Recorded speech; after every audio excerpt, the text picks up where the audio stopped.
You've probably seen the videos of teachers talking about how impossible today's kids are to teach. Kids who can't write a paragraph, or kids who don't even know how old they are. And when you see enough of these videos, it's hard not to feel angry about what the next generation is becoming. But my real fear though is not about those kids specifically, it's that I'll be the parent who creates these kind of kids. Now this video isn't going to tell you that Gen Alpha is doomed, and it's not going to spend its time pointing fingers at parents either, because blame assumes that people had a real choice. Research shows since the 1960s that authoritative parenting is the most documented, most replicated finding in the history of developmental psychology, and yet generation after generation, parents continue to fall into the same traps anyways. The question that I feel like most videos never really ask or even answers is this: why do we keep failing to do what we already know works? In order to find that out, I had to ask 4 questions that help me better understand why we're still making these same mistakes. Why has every generation gotten parenting wrong? We know the answer, so why aren't we doing it? If knowing isn't enough, how do we actually break the cycle? And why is parenting more important than anything else we'll ever do? Before we go further, I want to first address a comment that I think I'll see a lot, which is to say that no, your upbringing and your parenting styles probably won't fit neatly into what I'm going to describe. But what I do ask of you though, is that instead to look at the patterns that I am trying to discuss, and I think you'll recognize them even if they don't fit neatly into what your own life looks like. So here's the pattern that I've seen across what I see as the divide between older and younger generations. The biggest thing that they all have in common though, is that these generations parented with what they felt like they needed to heal their own childhood, instead of building towards what their child actually needed. I find that every person across all these time periods always corrects for what has hurt them the most, and while that correction has always made sense, it always ends up overshooting in the wrong direction. Boomers and Gen X were both raised in a parenting culture that prioritized authority and self-sufficiency over emotional presence. Diana Baumrind, whose research at UC Berkeley in the 60s gave us the parenting frameworks we still use today, identified the dominant style in that era as authoritarian parenting, distinctly different from authoritative parenting. So there's high demands and low warmth, and you were seen and not heard, and you were grateful and you didn't ask why. Gen X got a different flavor of that same era, where you'll find more absence than control. In fact, a 2004 marketing study described Gen X as one of the least parented and least nurtured generations in US history. As you can see though, these generations grew up with different responses to different wounds, but they both came from the same underlying problem.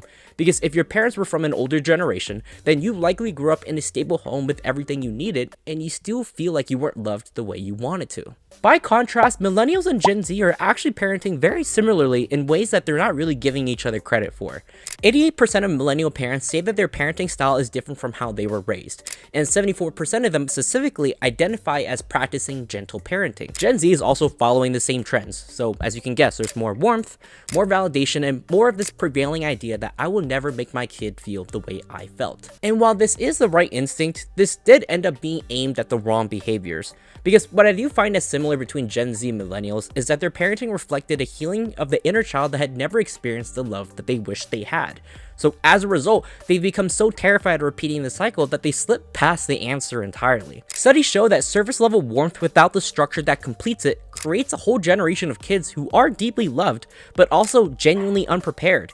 There are kids right now who are growing up who have never been asked to sit with the discomfort by the people that they trust the most. These are the same kind of kids who shut down the moment that they're corrected and go on their phones to cope with it, or to lash out because they've never actually been set the proper boundaries before. And while we now better understand the differences between older and younger generations by how they parent, these understandings don't fully tell you what it's like to be the kid on the receiving end. So let me share you with the story that I first had between myself and my Gen X mom. When I was 6, I asked my mom if I could go to a friend's birthday party, and she said no for very valid reasons that I now understand as an adult. For example, their party was too far and that it wasn't safe to drive in the rain. When I asked her why though, and I kept pressing her about why these things would actually stop me from going to the party, she just simply said, "Because I said so." While as an adult I can understand where she was coming from, 6-year-old me only heard her answer and understood that I should come to start expecting the answer no every time I start asking for things. Because to me, when I look back at why I was so scared to ask my parents to stay late after school for extracurriculars, or why I turned down hanging out with my friends who lived too far, I realized that it was because I felt like I knew what my mom was already going to say before I even asked it. This line of thinking led me down to very many different places in my life that were expressed oftentimes through people pleasing pleasing and not expressing my own boundaries. And looking back, I realized that I point back to this specific experience as to why I had this very dumb conclusion in my brain that I should only ask for things from my parents if it wasn't going to inconvenience them. But when I really think about it, I have to ask myself, was it really her fault? I mean, she made a reasonable judgment call as a parent, one that I turned into a rule way beyond what she ever expected to teach me, and I'm sure you've had a formative instance in your own life that led you to think in ways that your parents probably had no intentions of teaching you either. What scares me most about this story about myself isn't what it says about my childhood, it's about what it says about the parent I might become, because I have no idea how many times I'm gonna make a perfectly reasonable call and watch my kid quietly convert it into a rule I never meant to teach. And as I looked more into researching this phenomenon and also this strong fear of mine, I found that there was actually a name for it. Intergenerational transmission is defined as the process through which an earlier generation, purposely or unintentionally, psychologically influences the parenting attitudes and behavior of the next. So in plain English, you parent the way you were parented, mostly without knowing that you're doing it. Difficult parenting doesn't produce itself through bad intentions, it reproduces itself instead through blindness. And that blindness has documented consequences at scale, because studies show that offspring raised under authoritarian parenting, a style defined by boomers and Gen X, have significantly greater chances of developing imposter syndrome. The biggest flaw observed between both of these generations is just how often we are on our phones. 68% of US parents report being distracted by their smartphones during interactions with their children. And when parents are on the phones while children play, children ask fewer questions. What's actually crazier is that it's not even just fewer questions directed at the parent. Kids just straight up ask fewer questions completely. Research is showing all over how kids with inattentive parents have weaker muscles for curiosity, and that this metaphorical muscle contracts over time because there aren't any adults to engage with their curiosity. So when we see kids and teens nowadays who fail to listen to their teachers or to raise their hands in class, it's because these kids come from a home where their attempts to learn have been met with silence, which is crazy because every problem we see in kids is always a result of parenting. And so I think before we move on, I think it's worth mentioning that what makes authoritative parenting hard isn't just the fault of parents giving iPads to their kids because they're lazy. There are many systemic issues at hand that make being an authoritative parent much more difficult in reality. Because nowadays we'll have two-income households that are struggling to get by. I mean, daycare itself practically costs an entire paycheck because both parents are at work. It's clear that the stressors that parents have nowadays are heavily stacked against them in the way that the older generations simply didn't have. I mean, research shows that chronic economic stress degrades the very neurological capacity for patient-present parenting. The system literally doesn't just make life harder, it is literally biologically infeasible for us to parent right under these conditions. If we know what it takes to be a good parent, then why hasn't any generation ever tried doing it? At this point, it's very clear that the answer isn't just lack of information, because we've had the information since the 1960s. The actual answer is that knowing something and being able to actually do it under pressure are two completely different problems, and the science of why is more specific than most people realize. So in any moment of stress, your amygdala has already triggered a cascade of stress hormones, cortisol, adrenaline, or epinephrine, before your rational brain has even finished processing what even happened. So the part of your brain that holds your values, your patience, and your ability to say, I understand you're upset, and the answer is still no, doesn't get to weigh in until your immediate knee-jerk response is already out there. You don't overwrite instinct with knowledge, you overwrite it with rehearsal, and most parents never rehearse anything, and they show up in moments of stress when kids are being obnoxiously loud and misbehaving, so when there is no new pattern installed for parents to operate off of, their brain reaches for the only one that has been stored, which is the one that their own parents gave them. Like how many of you probably experienced, I too had a very distinct experience with my mom that I still really can't let go of today. When I was in middle school, for reference, I thought I had depression in a way that everyone does when you're a teenager, just experiencing existential dread for the first time, right? Now, it is very much worth telling at this time that she was in the middle of reconciling finances that went back as far as the 2008 recession, where our family literally lost everything. So while she was probably going through the most stressful time in her head organizing finances and planning the whole household and keeping it all together, I decided to tell her that I had depression. And in that moment, she just dismissed me, told me I was too in my head, and told me that I should just get over it.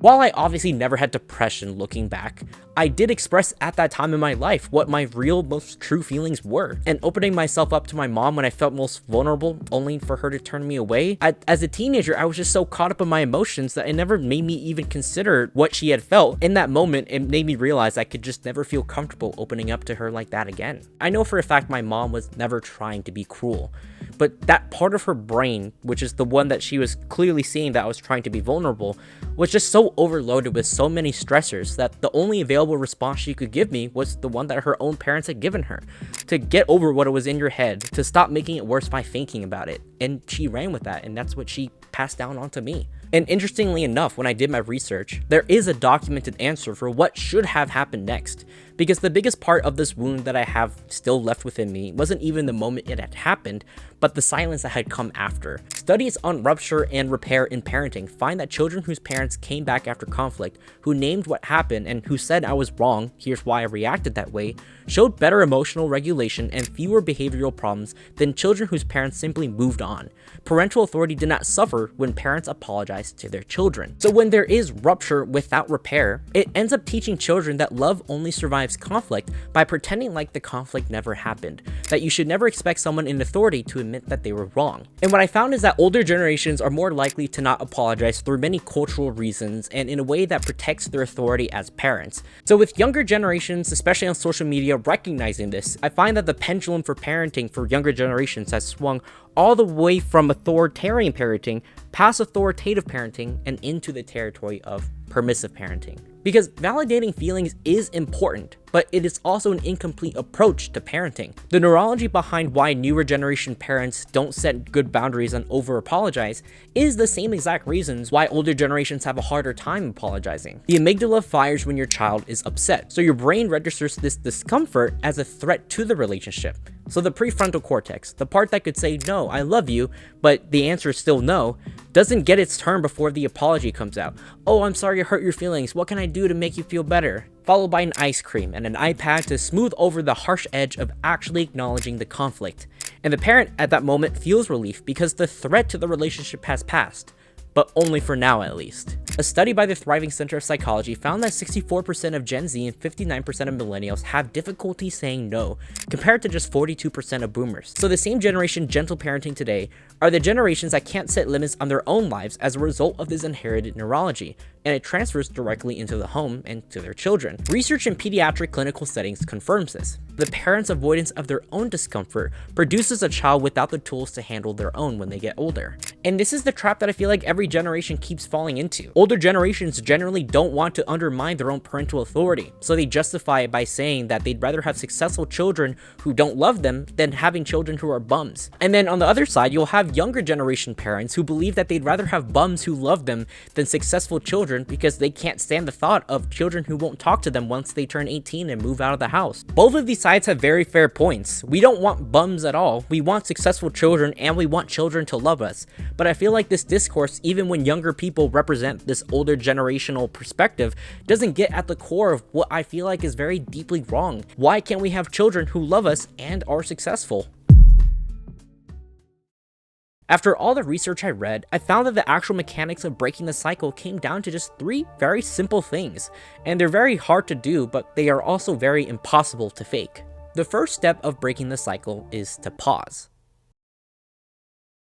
And of the 3 steps, it sounds like it's the smallest, but it is the most important and foundational part that the other 2 steps rely on, and it's often the hardest one too. And the reason why is because the nervous system that we have nowadays was the same one that was built to keep us alive in a hunter-gatherer world that obviously no longer exists. And now it's the same kind of nervous system that expects us to know how to respond to a 4-year-old throwing a temper tantrum at Target because you don't want to buy a toy for them. So in order to combat our instincts of telling our child to just shut up or caving in and buying them the toy, we first have to structure our environment so that the easier choice is already the right one when the hard moment arrives. When I worked at the bank, I actually saw one of the few rare instances where the parent sitting across from me wasn't just letting their kids scream and run around. Instead, these parents came to the bank with a coloring book and colored pencils to keep their kid busy. So instead of giving them the phone or yelling at them if they had the urge to move, the parents eliminate the impulsive need to do so by being prepared before they even walk through the door. And as you can see, the pause happened days before the bank, where they were much calmer and clearer and could actually choose what they should be doing before the stressful moment would eventually come up. This is why I feel like most parenting advice fails in the moment, because when you're trying to tell a tired and depleted parent when their kid is running around and causing a ruckus that they should just take a deep breath, it's hard to do that because the pause that's needed to be taken needs to be done before all that even happens if you want your life to be easier. I want you to start noticing the moments in your own day-to-day when you reach for the easy thing like your phone or your iPad, and ask yourself what would have made the harder thing of keeping them busy, not through the phone, easier. Explaining seems something easy to do in practice, but I do realize it's much harder to do in reality when your kid asks why every 5 seconds to the most obvious of things.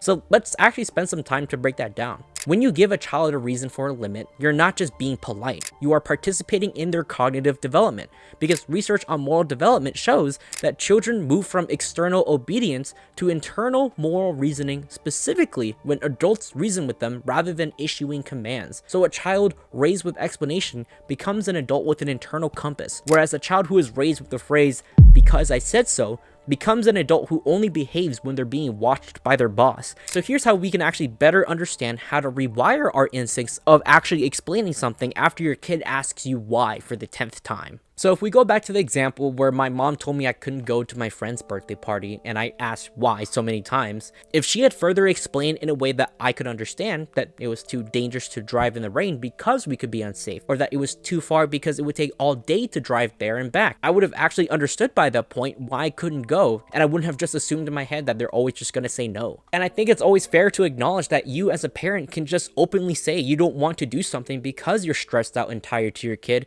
as long as you explain it well. The biggest lesson to take away is to just keep answering your own kids' questions thoughtfully and letting them understand why. The explanation not only gives them the reason, it names the edges of the reason so the child knows exactly what's being said no to. The way you practice this is the same way you practice anything, through repetition.